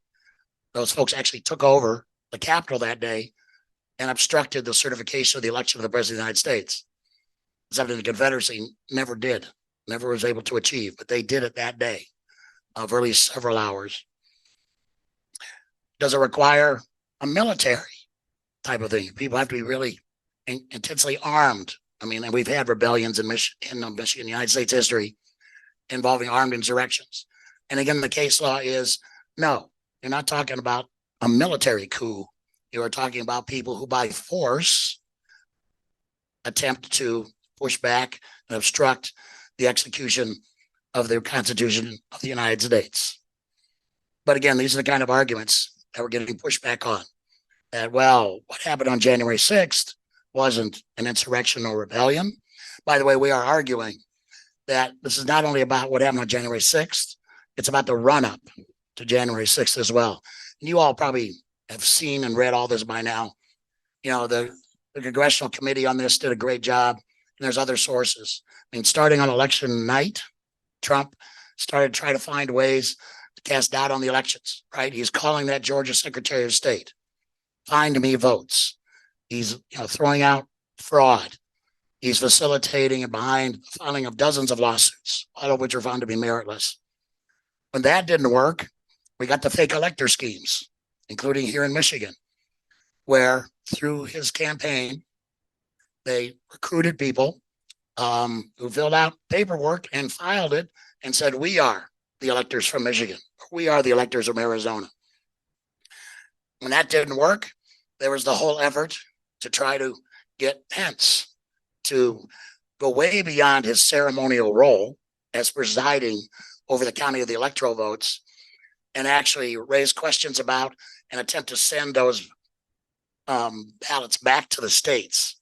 Part of that plot was to get state legislatures to assert their alleged authority to cast the electoral votes themselves. That was why Trump summoned legislative leaders to Washington, including the legislative leaders from here. Thankfully, they had the integrity to rebuke him and say, we're not going to do that. But that was part of this as well. Get Pence to somehow reject the electoral votes, send them back to the states, and have the legislature displace the popular vote in Michigan and other states sufficient so that Trump could be elected.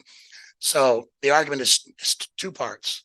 That whole course of conduct up until January 6th, and then what actually occurred on January 6th. Trump and his people say many things, chief of which is he was just engaging in free speech. Well, apart from a little aside where he said do it peacefully, it's pretty clear if you listen to what he said that day and all the planning that went into that event, he was inciting people to go march and take over the Capitol. And again, that's our argument as well. I've kind of mixed in here this whole idea of engage. Because again, one of his defenses is, well, I didn't go to the Capitol. I didn't lead the mob to break down the doors. So how did I engage in this?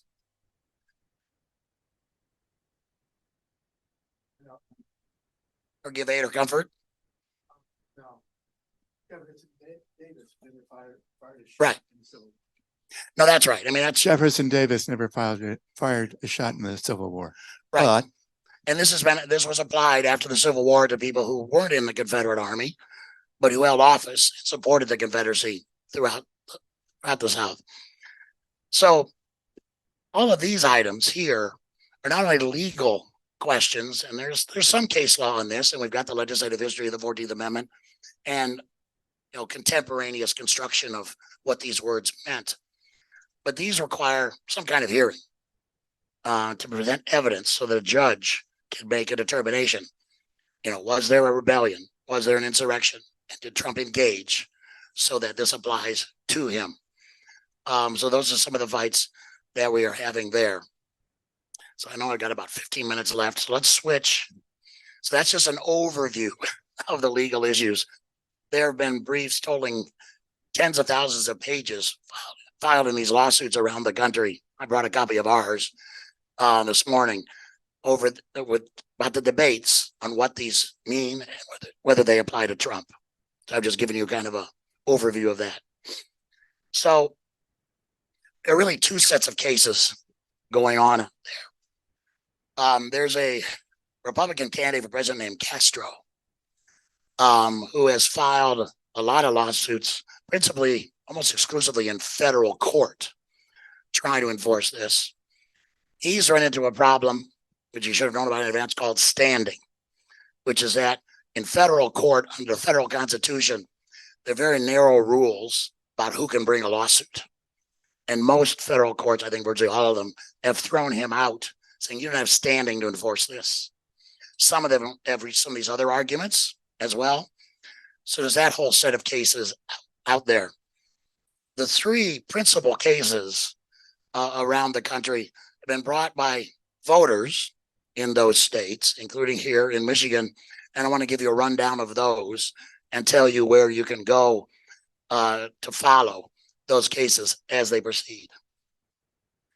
The first filed was in Colorado. It was in late September that was filed to a trial court there. That trial court rejected a number of these defenses that we've talked about, but there's one that the judge ultimately bought, which I'll talk about in a moment. And that case is the only one so far which there's actually been a trial. The Colorado trial judge had a trial, which there were witnesses, the kind of witnesses we would have if we were able to get a hearing here. They had somebody testify who was a Capitol Police officer, somebody from the January 6th committee, so that the court would have evidence of what occurred on January 6th and leading up to it. On that basis, that brave trial court judge found that Trump had engaged in insurrection against the Constitution. She made that factual finding. And so far, that's the only place where we've been able to get that far. However, she then went on to say that Section 3 does not apply to the office of the president. One of the earlier arguments that I made to you. There's been a lot of speculation about why she did that. But anyway, so she ultimately did not bar Trump from the Colorado primary ballot, but she pretty much laid the groundwork to do so. I mean, she did the job of what most trial courts do. They hold hearings and they make factual findings. That case has been appealed to the Colorado Supreme Court. And next Friday, there's an argument before that court. And the principal argument will be over whether Article 14, Section 3 applies to the office of the president. If that court rules that way and doesn't otherwise disturb those factual findings, they then have the basis to bar Trump from the ballot in Colorado. I don't think that'll be the end of it. I think that'll be promptly appealed to the United States Supreme Court, because clearly this is a federal question. You've got the 14th Amendment at issue. So that's Colorado. A second case was filed by the group I'm working with called Free Speech for People. The second case was filed in Minnesota. And that in Minnesota, we were able to file directly in the Minnesota Supreme Court, what's called an original action. Unfortunately, what the Minnesota Supreme Court said that, well, under Minnesota law, in terms of access to the presidential primary ballot, and those laws are somewhat unique. You know, these are not your typical state and local elections in terms of ballot access. The Minnesota court essentially said there's no role for a court or for a voter to second guess who has access to the ballot. It's basically up to the political parties under Minnesota law, the way Minnesota law is written in terms of access to the presidential primary ballot, which presidential primaries are in many ways unique creatures, they're unique elections. But that's the path the Minnesota court followed. That's not a basis to take the case to the United States Supreme Court. I mean, that's a state law grounds for that decision. So that's where the Minnesota case sits. Shortly after the Minnesota case was brought, we filed suit here in Michigan. We debated what court to file in. We ultimately decided to file what's called the Michigan Court of Claims, which is essentially a trial court where you bring claims against the state of Michigan or its officials. So we were in the Court of Claims. Trump filed his own lawsuit to counterbalance ours, and there have been a number of friends of the court who filed briefs and so forth. But ultimately, a couple of weeks ago, we did have a hearing in front of the Court of Claims judge. Now, one of the unique aspects of the Court of Claims in this state is that those judges are actually Court of Appeals judges, and 4 of them are designated to sit on the Court of Claims, and the cases are assigned on a random basis. And we drew a judge who was stationed in Grand Rapids. So we had a day-long hearing in our case, as well as the related cases, not an evidentiary hearing, because the first matters before the court were all these arguments I mentioned to you earlier. Does this apply to the president? Et cetera, et cetera. We didn't even, not at an evidentiary hearing level yet. One of the big issues that has been argued around the country, most courts have rejected it, but a couple have accepted it, is what's come to be called over the decades the political question doctrine. This is a doctrine that's been used by the United States Supreme Court to basically say, in this particular type of lawsuit, we don't have jurisdiction.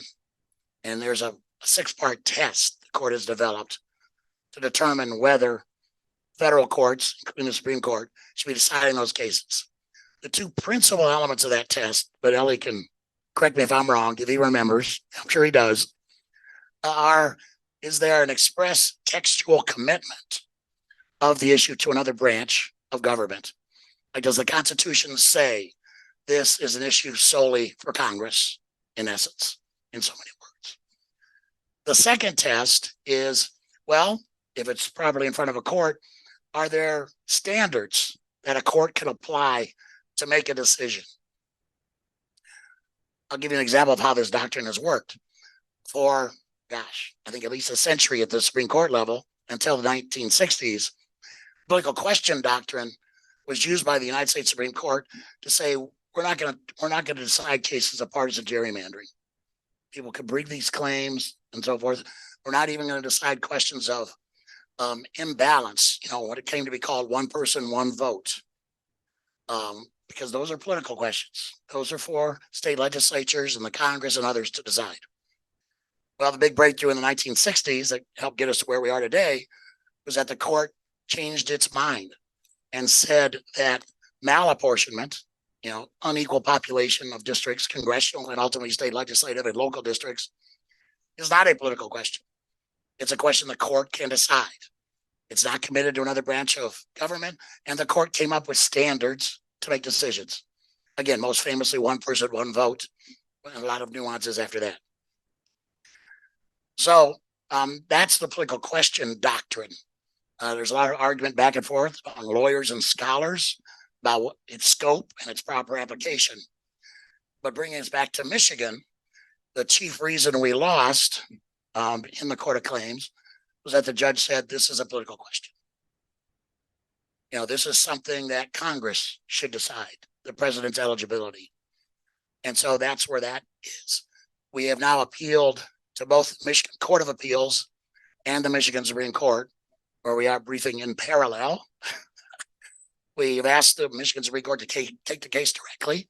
Time is of the essence. Primary ballots have to go out by December 16th, I believe, 45 days before the primary election. So time is of the essence, and we are pushing as hard as we can and briefing as vigorously and as quickly as we can in both courts to try to get decisions. Again, depending on what the court does, either Trump or we could have a basis to appeal to the United States Supreme Court. We just have to wait and see what the courts do. Before we take questions, let me give you a place to find more information about this. There's a great website which is covering all of this litigation around the country. The website is www.lawfare, F-A-R-E, lawfaremedia.org. They've got extensive coverage of all the litigation around the country. They got a nice map that shows you the status of the litigation state by state, not just the 3 cases I've talked about, but also the Castro cases and anything else that is out there. So if you want to keep up day to day on what's going on, that's the best that I've seen. You can also look at the website of Free Speech for People, the group I'm working with that brought the Minnesota case and retained me to do the Michigan case.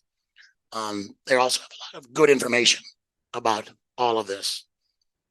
So I think with that, we should stop for questions. Is that okay, Stacy?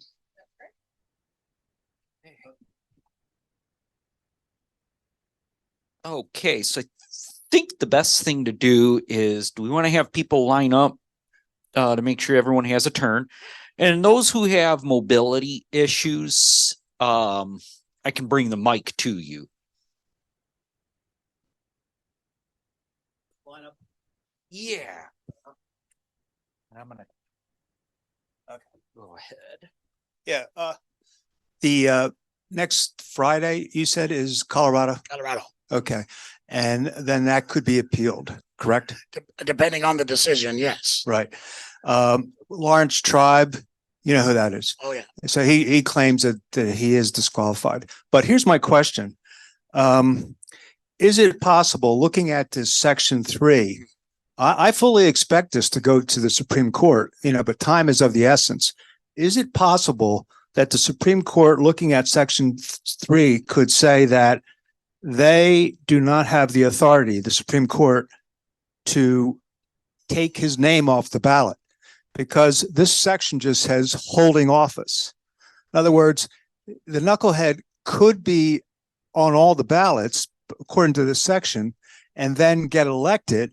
And then the Supreme Court can then decide that he can't hold his office. Is that possible that it could turn that way? Have you thought of that? Oh, sure. It's certainly possible. And even at that point, the Supreme Court could say, as some judges have said, including our judge here in Michigan, that this is still for Congress to decide. Yeah, it's a political question. So one of the issues here, which I'll acknowledge, I mean, when the 14th Amendment, Section 3 was written, we didn't have primary elections, right? They're an innovation of the 20th century. And so you're right. It does say hold office. So one of the other arguments, and there are many I didn't cover this morning, that we've had to work through is that this does apply to eligibility to be on the ballot. That's how we have framed it.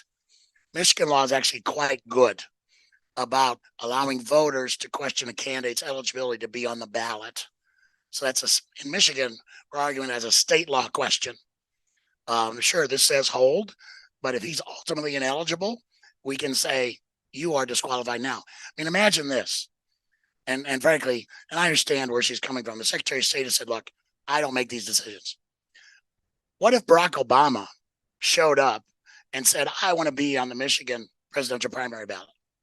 Would not the Secretary of State say, I'm sorry, Mr. President, you are disqualified under the 22nd Amendment? I can't put you on the ballot. And the same would be true if George Bush showed up, or somebody who's obviously underage and ineligible. So there's a real tension here that are we going to enforce only those provisions and not Section 3 of the 14th Amendment? It's not easy to enforce. You have to have a hearing. You have to make these findings. You have to work through these legal issues. But again, I can't imagine Barack Obama being permitted on any primary ballot in this country because of the 22nd Amendment. And those are the kind of arguments we've made to push back on the courts about this eligibility question. Okay, just, yeah. Oh. Is it working? Okay, just a question I didn't understand as you went along.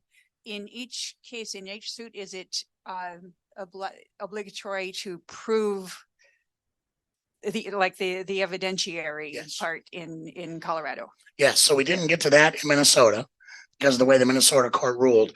What we are asking for in Michigan is that the Court of Claims judge be reversed on his legal findings and the case be sent back to him so we can have an evidentiary hearing. And we're prepared to do that.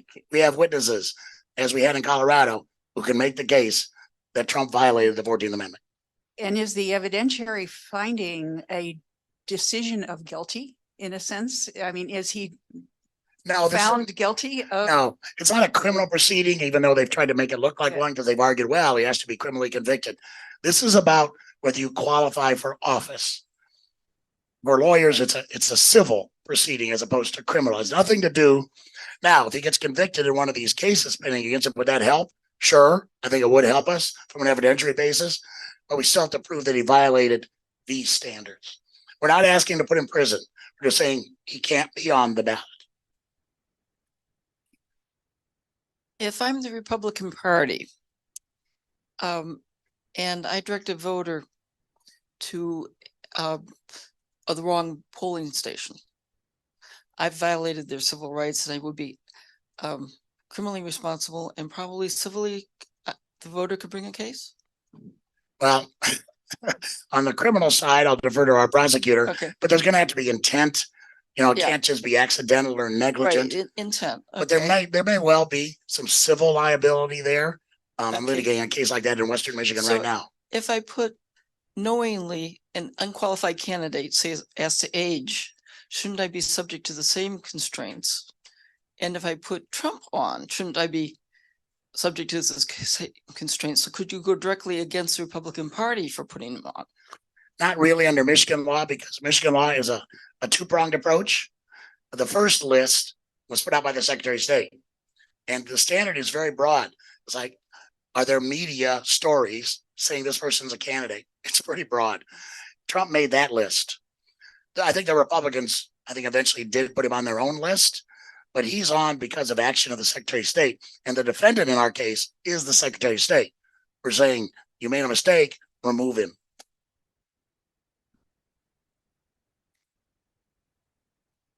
Thank you for this fascinating presentation.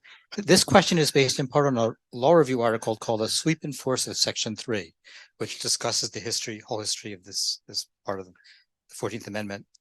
And I'd like to focus on the different status of the primary and the November election.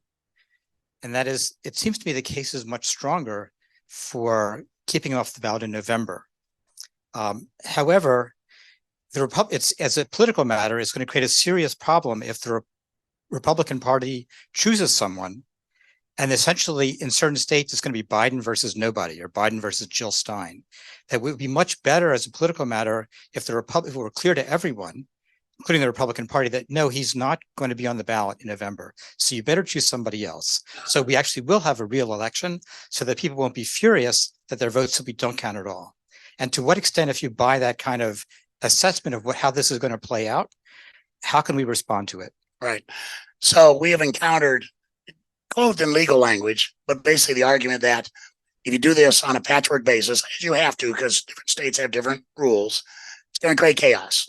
You know, let's talk about primary first, that he's going to be on the ballot in some primary states and not in others. Our response to that is, well, first of all, it's up to the states how they determine who gets on their primary ballot. But beyond that, if you think about the chaos argument, what's more chaotic? Having it decided now or having it decided before a general election, or even worse, if he gets elected, then the Supreme Court or the Congress having to decide, what do you do then? Does the elected vice president become president if Trump is removed? Do you have to have a whole nother presidential election? So we have pushed back really hard on this chaos argument, saying, and we've said all along, look, ultimately the United States Supreme Court has to make a decision. There's going to be a state court that puts Trump on or takes him off. It'll be appealed, and the court will either take the case or it won't, and we'll have a final national decision. So that's what we're trying to do here, is to generate enough cases, good cases, so that we do get the United States Supreme Court decision one way or the other, at least for the primary. Our lawsuit also involves the general election. Right now, obviously, we're focused on the primary, but it doesn't mean we can't come back. And that's what the Minnesota court said, by the way, that their decision was just restricted to the primary because of the nature of their primary election laws. They reserved the question about whether Trump could be on the general election ballot in Minnesota. Was that helpful? Somewhat. I mean, since there's nobody behind me, I'm going to ask a couple other questions. Sure. If anybody wants to take my place, go for it. Where's the question? The article in the Washington Post that Jocelyn Benson wrote, saying essentially she didn't have the power, that she had to wait for a court decision, is in conflict with the finding in the law review article that I indicated, that this section of the Constitution is self-executing. That Jocelyn Benson can't say, it's just in this article, I'm upholding democracy. The bottom line is always, I'm upholding the Constitution. That has to be the first argument. So what power, in what ways can one compel Jocelyn Benson, and I understand why she's very cautious here, to make upholding the Constitution the guiding principle? Well, we're actually past that here in Michigan. One of the lawsuits we're paired with was a lawsuit brought against her to force her to make a decision. We have said, Judge, we're beyond that. She's made her decision. Now we want the court to make a decision about his eligibility under the 14th Amendment, and then order Benson to follow what the court rules. So we've been able to avoid that procedural issue, but that has been raised in a number of things. But I agree with you. The 14th Amendment, Section 3 is self-executing. And more than that, there's something called the Supremacy Clause in the Constitution that says that states, including their officials, have to follow the federal Constitution. You just can't duck it and evade it. No disrespect to her, but I think there's a very strong argument that she should have made a decision and not just say, I'm waiting for a court. Because we get to a court anyway. I'm sorry? It would get to a court anyway. Yeah, which is where we are now.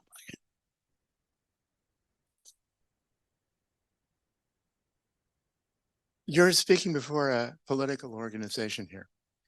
Would it help if we rewrote the law, particularly with regard to the general election ballot, that the Secretary of State should make a decision on the eligibility of candidates placed on the general election ballot?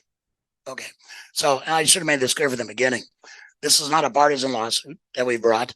Matter of fact, several of my plaintiffs are Republicans. I mean, this is about, in our view, the rule of law. Whether it was Trump or whether it had been a Democrat, if they violated Section 3, they shouldn't be on the ballot. So I just want to be clear about that. It's not a partisan lawsuit. There's of your question, the standards for the primary ballot are very different from the general election. In the general election, the law says the state puts on the ballot the candidates that the national parties chose. And we get into some really tricky First Amendment issues there because the national parties have First Amendment rights to pick their own candidates. Doesn't mean that they can assert their First Amendment rights to override the 14th Amendment. But that would be a question that we would get into. But in answer to your question about the primary, this has caused a lot of folks to re-examine, are we too lax in terms of letting people on the primary ballot? And basically, is a media story enough to get you on Michigan's presidential primary ballot? That's a system we've had for decades. But I was asking about the general election. We probably have time to put a bill through the Michigan Senate and House to increase the standards for getting on the Michigan general election ballot that says you have to meet all of the requirements in the Constitution for this office, and perhaps at the same time say you have to meet all of the requirements in the state Constitution for state elections. Would this help your cause? Well, that certainly would help. But the way Michigan passes laws, that law would not take effect in time for November because it would never get immediate effect. Unless stated in the legislation itself. Well, you need 2/3 vote of both legislative bodies, and you're never going to get that in the House. So it would put people on record. It would put people on record, and it would be in effect for the future for the 28 presidential election if you want to tighten it up. But it's too late to do anything for the fall of this year. 24.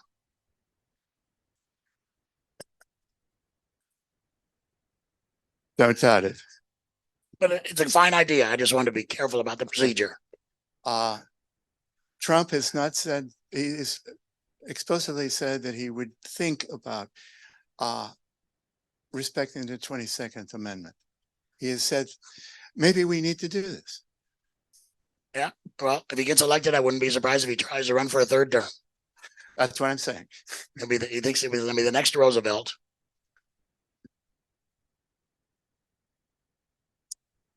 Does nobody else have a couple more questions? So what can the people in this room do to assist this cause? Well, again, because we're in court, there's really not much for all of you to do except watch and pay attention and be informed as to what's going on. And if you agree with our argument, certainly expressing that publicly doesn't hurt in letters to the editor and otherwise. We've been very fortunate. There are some really brilliant conservative legal scholars and former judges who have also concluded that Trump is in violation of Section 3. And that certainly helped. We have filed those articles with the court and incorporated those into our arguments. But, we're not in a situation now where you can lobby the legislature or anybody else that'll have any impact. I would say, just stay involved, stay educated, and opine in whatever manner you can. Why are these suits being brought only in 3 states? Why isn't there a suit in Arizona and Nevada and every other state in which the race is going to be close? Well, it's a matter of resources, part of it. And I will tell you, there are large elements of the Democratic Party who think these lawsuits are a bad idea. Okay, could you explain why? They've made the political calculation that they'd rather run against Trump, that they think he's the easiest candidate to beat, that if Trump is disqualified, we'll get a Nikki Haley or a DeSantis or somebody. You can argue that back and forth. You obviously know where I am on that. I think if you put him on a general election ballot, he is one election away from being elected. And I think that's a terrible risk for the country. So which Democratic leaders are taking that position? I think I'll stop here. Say again? I'll stop here. Well, look, I think you should ask your Democratic leaders where they are on this. But, it's kind of a silent consensus in the party that they prefer Trump to be the candidate because they think he's more beatable than any of the others. That's outrageous. Agree or disagree, but that's where the party as an institution is. Well, it may be hard to uncover who's holds this view if it's a silent consensus. So one of the things that this people in this organization do is they're active, they write to people, but one would like to know whom to address a letter. So I would like some sources of information. Well, you all on the know, subject. you all know who the leaders of the national and state party are. And I'll just stop The there. national and state party. National and state. So how is this opposition by the leaders, some leaders of the Democratic Party, hindering the bringing of these suits? It's not hindering, thankfully. They haven't filed, the Republican Party has filed a brief in support of Trump. They are very much in lockstep with him. But not only here in Michigan, but around the country. But the Democratic Party and the groups that make up the Democratic Party have not weighed in. And that's fine. You know, if that's their position, that's fine. They haven't hindered us either. They haven't come in and said, dismiss this lawsuit. But you can just tell by who the players are and who's actively participating in the litigation and who's not. I wish you could supply us more information on that. Okay, I'll stop. This is a group of very knowledgeable political activists. I think you know who we're talking about.